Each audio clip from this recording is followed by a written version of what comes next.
সুপ্রিয় দর্শক, আপনারা দেখছেন এমএসডি ইউটিউব চ্যানেল। চলে আসলাম এইমাত্র আগামীকাল 24 ঘন্টায় খুবই গুরুত্বপূর্ণ ঘূর্ণিঝড়, ঝড় বৃষ্টি, মেঘ বৃষ্টি, কালবৈশাখী ঝড় এবং আবহাওয়ার খবর নিয়ে। দর্শক, আজকে ভিডিওতে জানিয়ে দেবো বাংলাদেশে আবহাওয়া কেমন থাকার সম্ভাবনা রয়েছে এবং আরও জানিয়ে দেবো পশ্চিমবঙ্গে আবহাওয়া কেমন থাকার সম্ভাবনা রয়েছে। আগামীকাল 24 ঘন্টা আবহাওয়ার পূর্বাভাসে কী জানিয়েছে আবহাওয়া দপ্তর। আরও জানিয়ে দেবো স্যাটেলাইট ওয়েদার অবজারভেশন রাডার অনুযায়ী কেমন থাকার সম্ভাবনা রয়েছে আগামীকাল আপনাদের জেলার আবহাওয়ার পরিস্থিতি।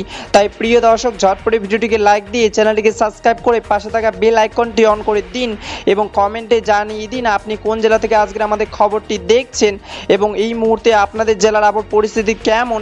দর্শক, এবার জানিয়ে দিচ্ছি এক নজরে।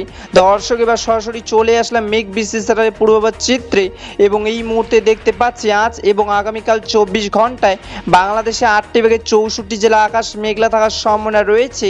আপাতত 24 ঘন্টায় বাংলাদেশের রংপুর, রাজশাহী, টাঙ্গাইল, সিলেট, হবিগঞ্জ, গোপালগঞ্জ, ময়মনসিংহ হালকা বৃষ্টি পড়ার সম্ভাবনা রয়েছে এবং পশ্চিমবঙ্গে কলকাতা, হলদিয়া, বর্ধমান, বাঁকুড়া, পুরুলিয়া, রায়গঞ্জ, মালদা, মুর্শিদাবাদ বৃষ্টি পড়ার সম্ভাবনা রয়েছে।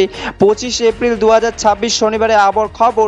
দেখা হবে পরবর্তী দিনে আবহাওয়ার ভিডিওতে। ততক্ষণ পর্যন্ত সুস্থ থাকুন, ভালো থাকুন, ধন্যবাদ।